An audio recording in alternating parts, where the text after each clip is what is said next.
I came downstairs at 11:47 on a Thursday night in August to get a glass of water, and I heard my son on the phone in the garage telling his brother I was losing my mind.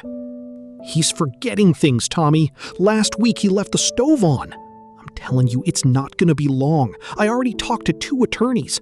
Guardianship is the cleanest way. Once we have that, the house is ours anyway." I stopped at the bottom of the stairs. I stood there in the dark kitchen with my hand on the refrigerator door. I had not left the stove on. I had, once, 3 months earlier, left a cold kettle on a cold burner. Brandon had photographed it. I stood there and I listened to my own son plan the rest of my life. And I did not move. I did not make a sound. I did not breathe. My name is Gerald Hollister. I am 71 years old.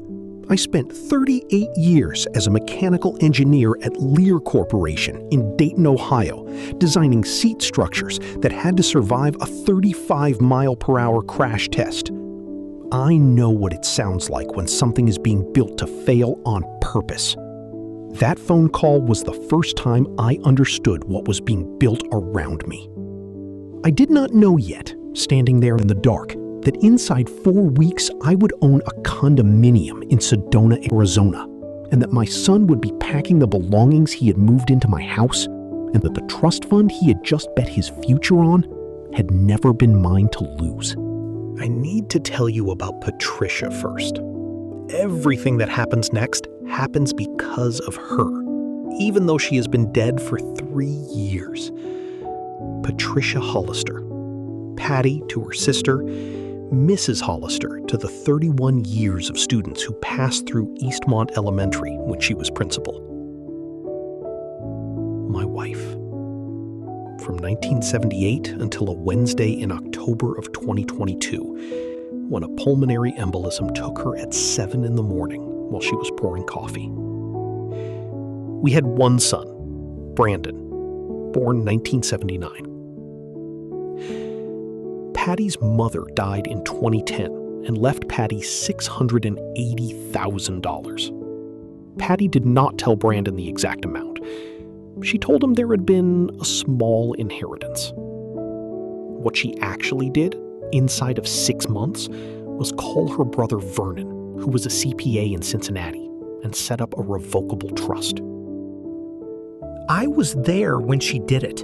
I was not the trustee. Vernon was the successor trustee. Patty was the trustee while she lived, and on her death, Vernon took over. I was the sole beneficiary for life, with the remainder to a scholarship fund at Eastmont. Patty said to me at the kitchen table the night she signed the papers, "Jerry, this isn't about not trusting you. This is about not trusting Brandon." I remember being slightly surprised. I remember saying, "What do you mean?" She said, "I've been watching him since he was 12. I love him, but I know him.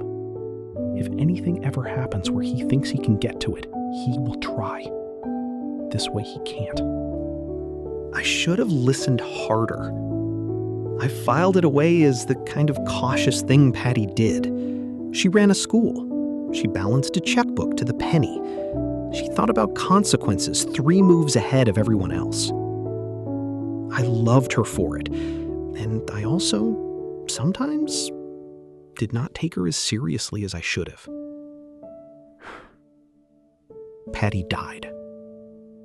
I went into the long, flat year that widowers go into. I did not cook. I ate standing up over the sink. I watched television I did not remember the next day. Neutral, projected. Brandon called more for a while. Kayla, his wife, sent a card. They lived in a rental in Kettering, 15 minutes away.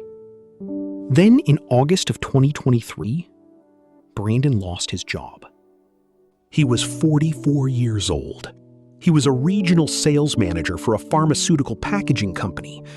The company got acquired. His position was redundant. He got 3 months severance and an outplacement package. He called me on a Saturday morning.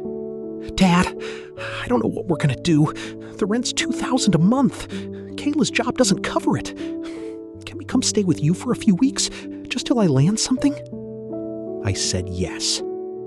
I said yes on a Saturday morning in August of 2023, standing in my own kitchen, looking at the photograph of Patty on the refrigerator.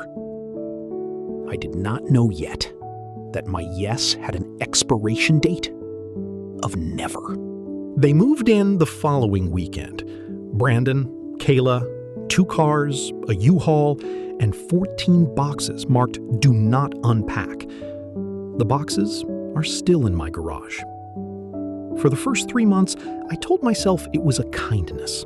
A father helps his son. Patty would have done the same thing. The house had 3 bedrooms. I only used 1. Brandon took the master. I did not argue. Kayla redid the kitchen cabinets without asking. By Christmas, Brandon was golfing twice a week at Walnut Grove and posting photographs of the course on social media. Kayla had a part-time job at a dental office off Far Hills Avenue, 3 afternoons a week. Neither of them contributed to the utilities. Neither of them bought groceries. Neither of them paid rent. I did not bring it up. I told myself I did not need the money. The house was paid off. My pension covered my life. If my son was having a hard time finding work, I was not going to make him feel worse about it. That was what I told myself. What was actually happening was that I was avoiding a conversation I had not had since Patty died, which was the conversation where I said no to my adult child. Patty had done that job for 30 years. She had said no to Brandon when he wanted to drop out of Wittenberg. She had said no to him when he asked us to co-sign his mortgage in 2015. I had backed her up, but she had been the one with the words. Without her, I did not have the words. By the spring of 2024, 8 months into the arrangement, Brandon had stopped mentioning his job search. Kayla had painted 2 rooms. There was talk, once at dinner, about what color the den should be when we finally do it. I noted the pronoun. I did not correct it. In May, I asked Brandon how the job search was going. He said the market was terrible. He said he was pivoting. He said he might start a consulting business. He did not start a consulting business. In June, Kayla brought home a rescue dog, a 70-pound shepherd mix named Bear, without asking me. Bear chewed through my back screen door within the first week. Bear barked at the mail carrier. Bear shed on everything. I like dogs. I have had dogs my whole life. I did not like the assumption. That was the summer I started noticing the small things. Brandon going through the mail before I saw it. Kayla asking casual questions about my finances. Dad, who do you bank with? Just in case, God forbid. Brandon photographing the stove. Brandon making comments at dinner about my memory. Dad, you already told me that story. Dad, you mean Tuesday. You said Tuesday. Dad, I don't think you should be driving at night anymore. Clear, projected. Each comment alone was a nothing. A nothing that any adult son might say to any 70-year-old father. Taken together, across a summer, they were a diagnosis being built, and I was supposed to be the patient. I was not the patient. That brings us back to the night in August, at 11:47, with my hand on the refrigerator door. I listened to the end of Brandon's call.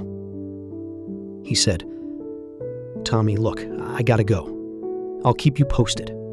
If the doctor signs off, we're looking at January." He hung up.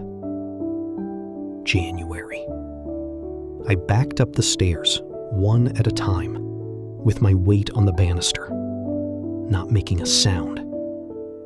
I had not made a sound like that since 1958, when I was 6 years old and trying not to wake my father after he worked a night shift.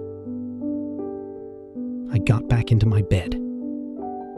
I lay on my back. I looked at the ceiling. I thought about Patty's trust. I thought about the fact that Brandon did not know the trust existed. He knew there had been a small inheritance. He had assumed, because he had never been told otherwise, that the small inheritance had come to me outright when Patty died. He had assumed the money was in my bank accounts, available, reachable, once I was declared incompetent. It was not in my bank accounts. It was in Vernon's hands, in Cincinnati, inside a trust instrument that a guardianship order over me could not touch. My hands were shaking on the bedspread. I realized after a minute that they were not shaking from fear. They were shaking from something else. Something I had not felt in years. Something that had a temperature to it and an edge. I was angry. And I was clear. I did not sleep that night. I did not pretend to sleep. I lay there until the sky outside my window turned the color of old pewter, and then I got up, and I made coffee, and I called Vernon at 6:05 in the morning, Cincinnati time. Vernon picked up on the third ring.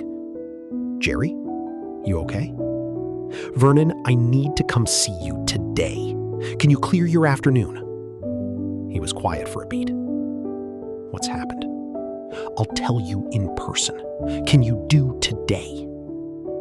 "I'll be in the office by 1. Come when you can. Don't tell anyone I'm coming. Not Helen, not your kids, nobody." Another beat. "Okay, I hear you." I hung up.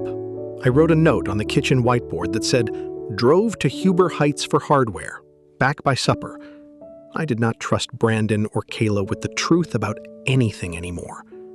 I put on clean clothes. I took my personal file folder from the top of my dresser, the one Patty had labeled Trust Documents Originals in her careful teacher's handwriting. I put it on the passenger seat of my Camry. I drove to Cincinnati. The drive from Dayton to Cincinnati is 54 miles on I-75 South. I made it in 58 minutes. I remember almost nothing about the drive. I remember arriving at Vernon's office in Hyde Park at 8:40 in the morning, 3 hours before he said he would be there, and sitting in his parking lot drinking gas station coffee until his Buick pulled in at 12:45. He saw the Camry. He walked over. He knocked on my window. "Jerry, get out of the car. Let's go upstairs." Vernon Russo was Patty's older brother, 67 years old.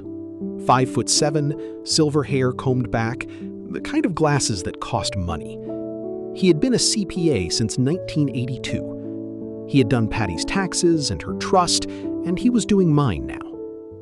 His office was on the second floor of a converted Victorian on Erie Avenue. Brown leather chairs, a coffee pot from the 1990s, a framed photograph of his granddaughter on the wall behind his desk. I sat down. I told him everything. I told him about Brandon moving in, the dog, the stove photograph, the comments, the phone call the night before, the word guardianship, the word January. Vernon did not interrupt. Vernon was the kind of man who let you finish a sentence, then thought about it, and then spoke. When I was done, he took off his glasses and set them on the desk. "Jerry, I'm sorry." "I don't need you to be sorry.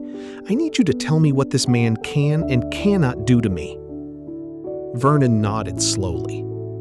"Okay, here's what he can do. If a guardianship is granted, the guardian, which would be Brandon if the court agreed, would have authority over your person and your estate. Medical decisions, where you live, access to accounts in your name, power to sell the house, which is titled in your name alone. And the trust?" Vernon smiled. It was not a happy smile. It was the small, cold smile of a professional who had been waiting for this exact question. "The trust is not in your name. Patty's mother's money, Vernon said, went into an irrevocable trust the moment Patty died. You are the lifetime beneficiary. You are not a trustee. You do not legally own the principal. A court appointing Brandon as your guardian would give him authority over what is yours. The trust is not yours. It is ours, meaning mine, held for your benefit. Brandon has no standing. Brandon cannot petition against the trust. Brandon cannot compel distributions. Brandon cannot even demand an accounting. I sat with that. How much is in it now? Vernon looked at his screen. He scrolled. He looked back at me. As of yesterday's close, $910,417. I did not say anything. Patty was very clear about this when we set it up, Vernon said. She told me, Vernon, if Jerry ever gets to a point where Brandon is coming for him, I need you to make sure the money survives. She used those exact words. I remember because I wrote them in a memo to file the same afternoon. She said that in 2010. She said that in 2010. I said, Vernon, she was watching him. She was watching him for 20 years, Jerry. She knew. I closed my eyes for a second. Then I opened them. Okay. Vernon, I need to ask you for some things, and I need to ask you not to tell me no until you've heard all of them. Jerry, I'm listening. I asked Vernon for 4 things. The first thing, I needed the name of an elder abuse attorney in Dayton. Someone who handled guardianship defense, not Vernon's friend, a stranger, so there would be no conflict of interest if it came to court. Vernon said, Marissa Chen, Chen & Partners, Far Hills and Whip Road. I've never met her. She has a national reputation. I'll email you her number before you leave this chair. The second thing, I needed a competency evaluation, a complete one, from a neurologist and a geriatric psychiatrist, both of them independent, both of them producing written reports I could put in a file. I needed it done before Brandon ever saw a lawyer of his own. Vernon said, Marissa will know who to use. That's her world. The third thing, I needed to know whether the trust could be used without giving Brandon a trail he could follow to purchase real estate in another state. Vernon said, yes, the trust can buy real property. Title goes in the name of the trust, not in your name. Brandon will not see it in any county record search tied to your social security number. The fourth thing, I did not have the words for at first. I said, I need to leave Dayton. I need a place where he cannot show up in my driveway on a Tuesday. I need to know I can have coffee in the morning without wondering who photographed the stove. Vernon said, Patty used to talk about Sedona. I said, I know. Vernon said, where do you think I'm going to look? I drove home at 4 p.m. with Vernon's list in the folder on the seat beside me. I put the folder back on the top of my dresser. I erased the note on the whiteboard. I made a sandwich. Brandon came into the kitchen around 6. He was wearing his golf clothes. Where'd you go today, Dad? Huber Heights, hardware store. Looked at some porch lights. Didn't find what I wanted. He nodded. He opened the refrigerator. He took out a beer that he had not bought. He twisted off the cap. You okay, Dad? You look tired. I looked at him. This is the thing I want to tell you. I looked at my son, my only child, the boy I had taught to ride a bicycle in 1985 on Harvard Boulevard in Dayton, the boy I had watched walk across a stage at Wittenberg in 2002, the man I had stood beside at his wedding to Kayla in 2009. And I saw, very clearly, a stranger.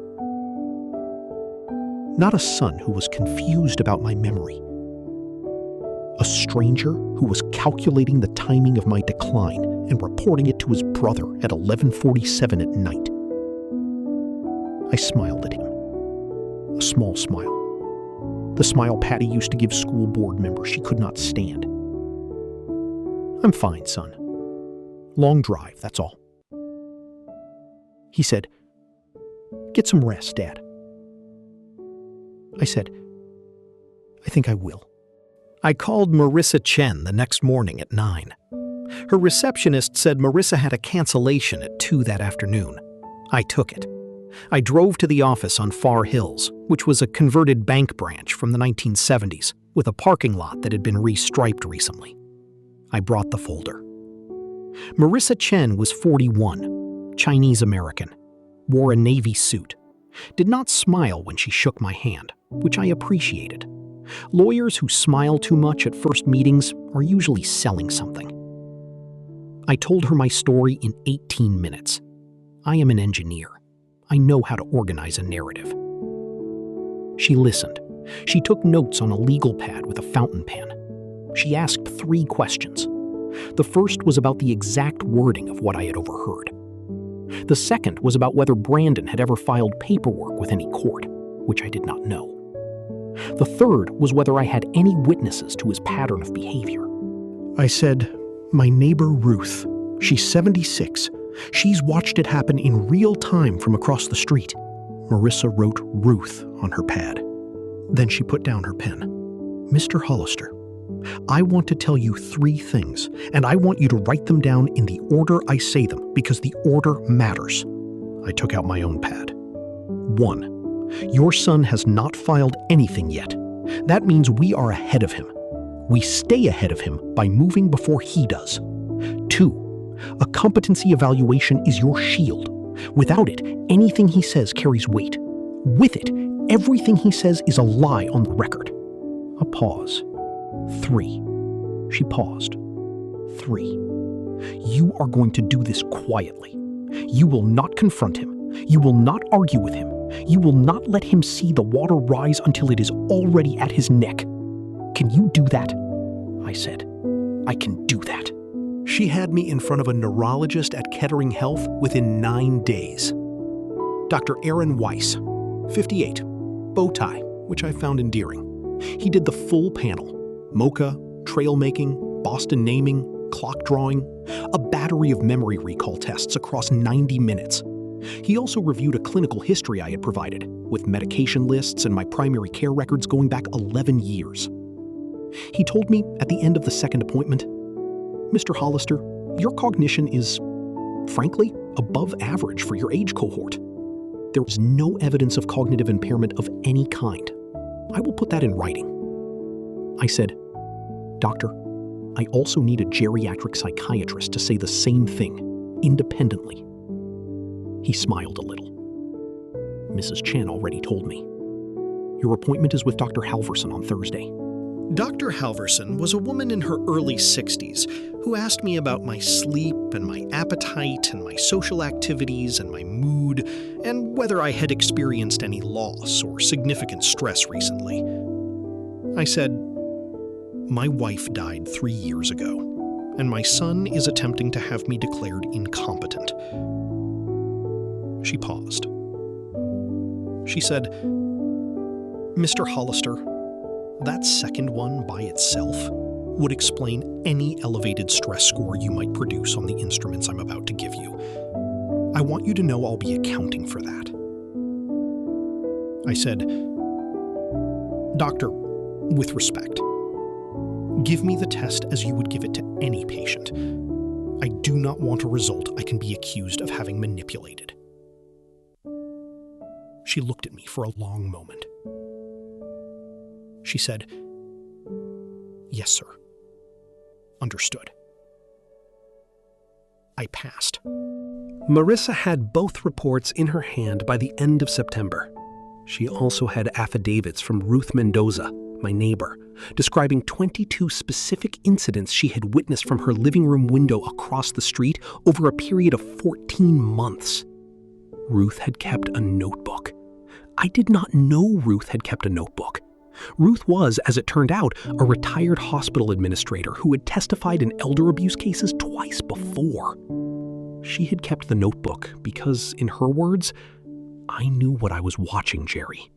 I didn't know when you'd need it, but I knew you would." I brought Ruth a bouquet of yellow roses the day I learned about the notebook. She put them in a blue pitcher on her kitchen table, and she cried a little bit, and I cried a little bit, and neither of us said anything for about 5 minutes. Marissa filed 2 things in October. The first was a formal notice served on both of the attorneys Brandon had consulted, stating that any guardianship petition would be met with documented evidence of cognitive competence and would be pursued as elder financial exploitation under Ohio Revised Code. She attached the medical reports. She attached the affidavits. Both attorneys, within 48 hours, formally declined to represent Brandon in the matter. The second was quieter. It was a letter to me, CC'd to Vernon, formally documenting that the preparations for the purchase of a condominium in Sedona, Arizona, in the name of the Patricia Hollister Trust had been completed. Closing would be on the 14th of November. Brandon did not know any of this had happened. He was still photographing the stove. I flew to Sedona on the 11th of November with Vernon. He paid for the tickets. I paid him back from my pension. We stayed 2 nights at a small inn off Highway 179, and we drove out each morning to see the property in the daylight.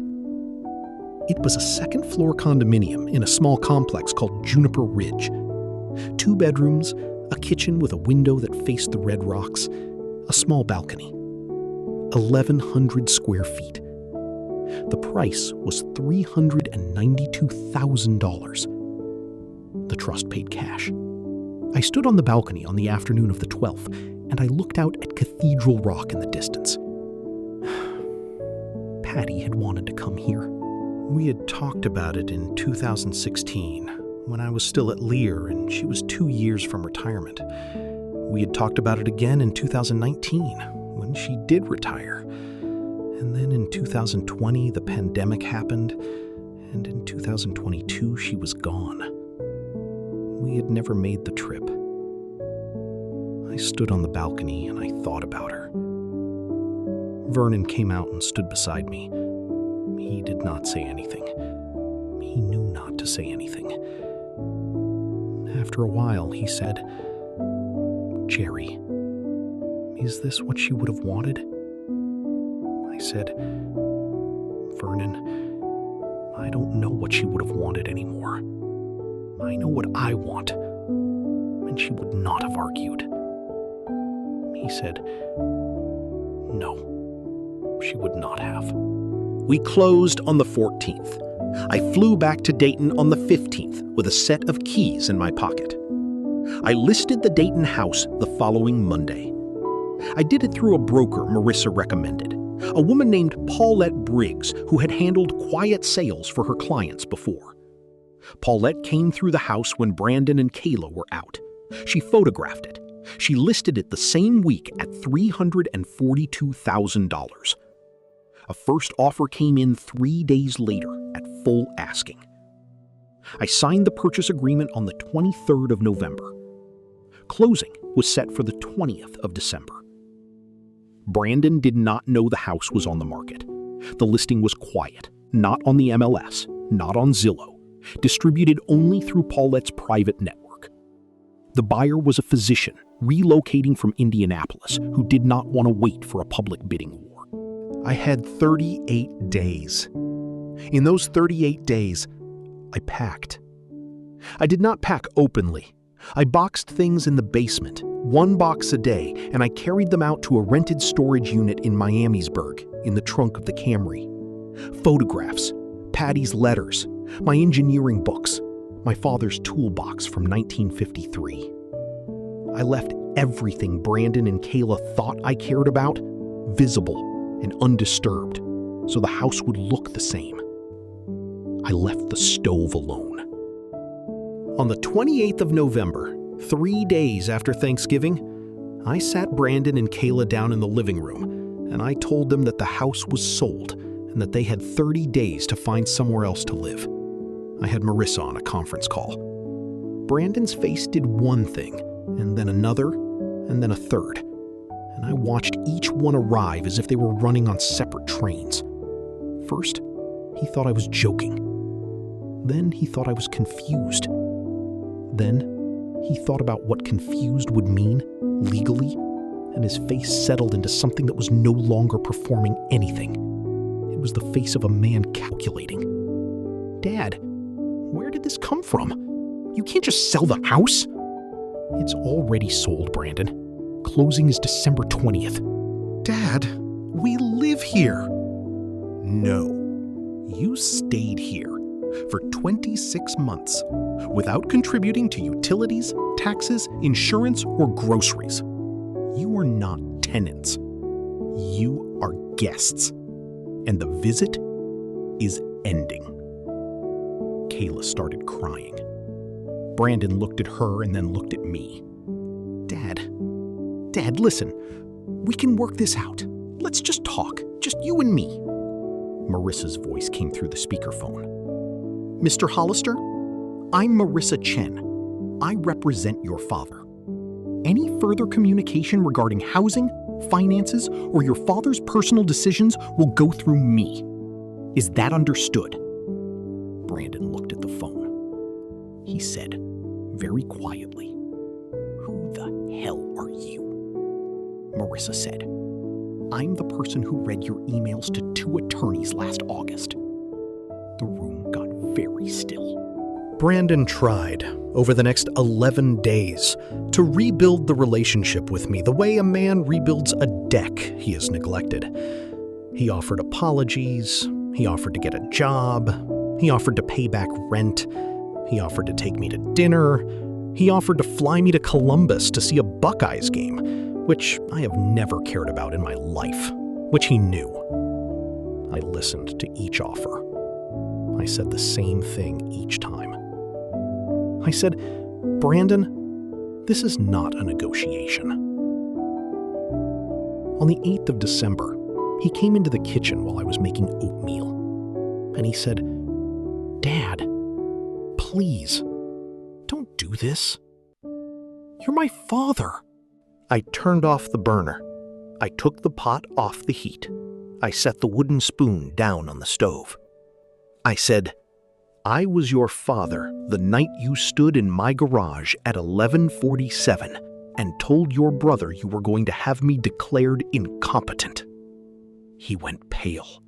He said, "Dad, how did you—" I said, "I came downstairs for a glass of water, Brandon.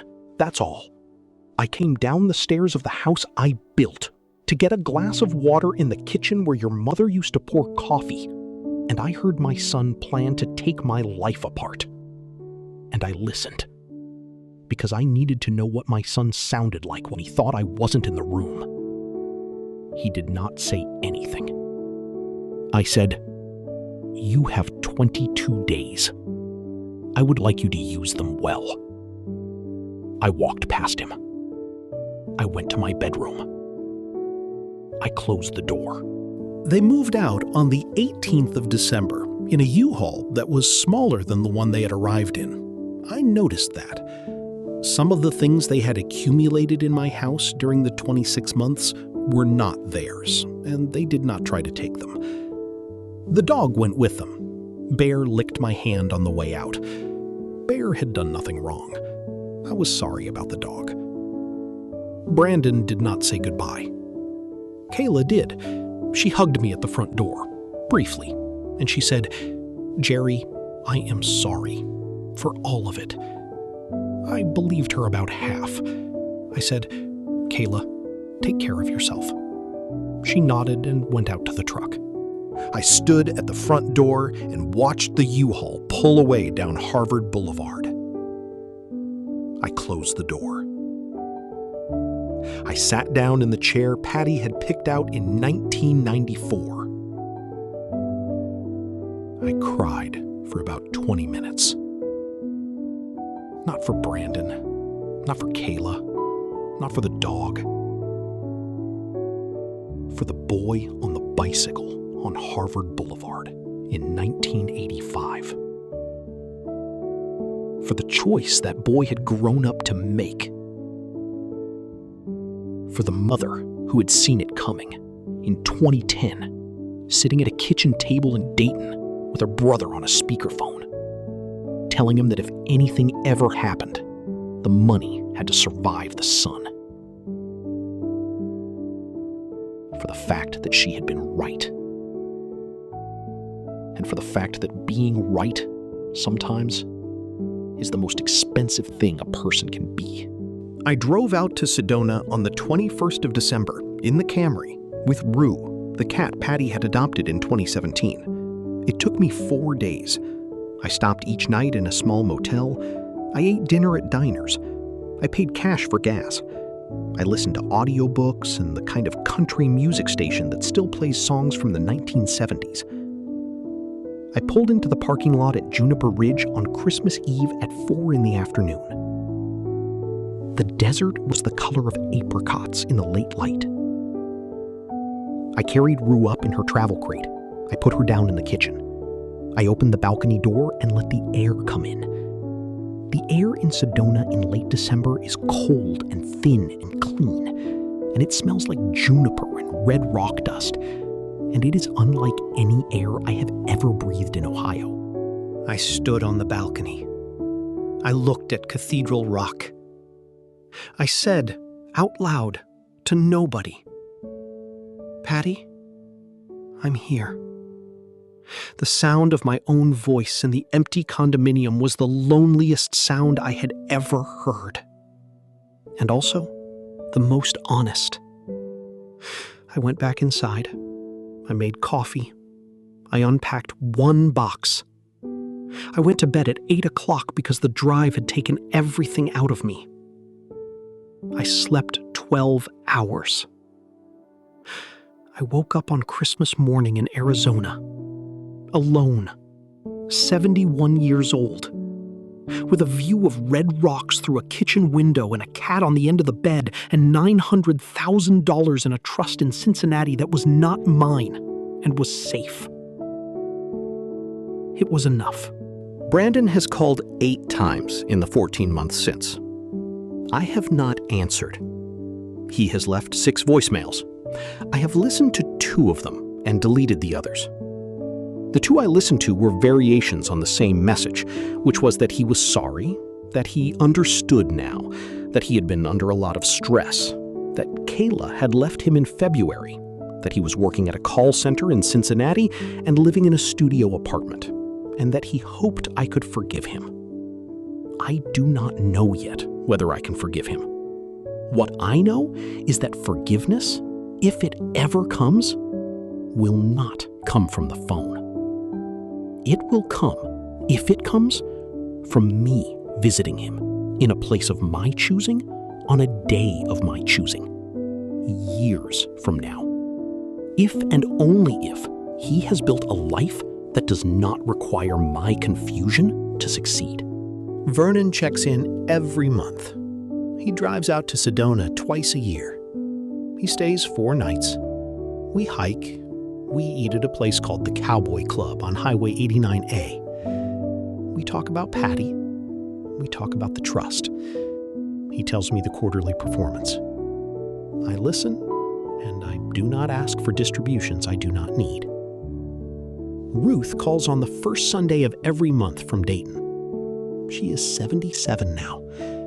She is still across the street from the house I used to own. She tells me about the new owners, who are kind, who have 3 children, who wave at her from the driveway. She tells me about the winter. She tells me about the cardinals at her feeder. I listen. I tell her about the red rocks. I want to tell you the last thing. It is not a twist. It is a small thing. In April, 5 months after I moved to Sedona, I was walking a trail outside of town called Bell Rock Pathway, which is a flat gravel loop that is easy on a 71-year-old's knees. I passed a woman in her mid-60s who was walking a beagle. She had gray hair pulled back, a windbreaker, good boots. She said, "Morning." I said, "Morning." That was all. But the next morning, I walked the trail again at the same time, and she was there again with the beagle, and she said good morning again. And this time, I said my name. She said her name was Eleanor. Her husband had died of cancer in 2019. She had moved out from Philadelphia to be near her daughter in Flagstaff. Eleanor and I have coffee on Tuesdays now. It is not a romance. I am not looking for a romance, and neither is she. It is what Patty used to call a friendship for adults. We read the same books. We argue about politics in a civil way. We hike. Eleanor taught me to identify 3 kinds of juniper. I tell you this because I want you to know. When a life ends, another one is built. Not to replace the first one. The first one cannot be replaced. But the second life is allowed to exist. And the person who walks into the second life is allowed to be the same person who loved the first one, without apology. Patty would have wanted me to have coffee with Eleanor on Tuesdays. I know this the way I know my own name. Here is what I have come to understand. There is a moment in every family where a child who has become an adult decides whether the parent is a person or a resource. Most children never have to decide because the question never becomes urgent. The parent is there. The parent provides. The parent dies on an acceptable timeline. The child inherits or does not inherit, and life continues. But sometimes the decision becomes urgent. The parent lives too long.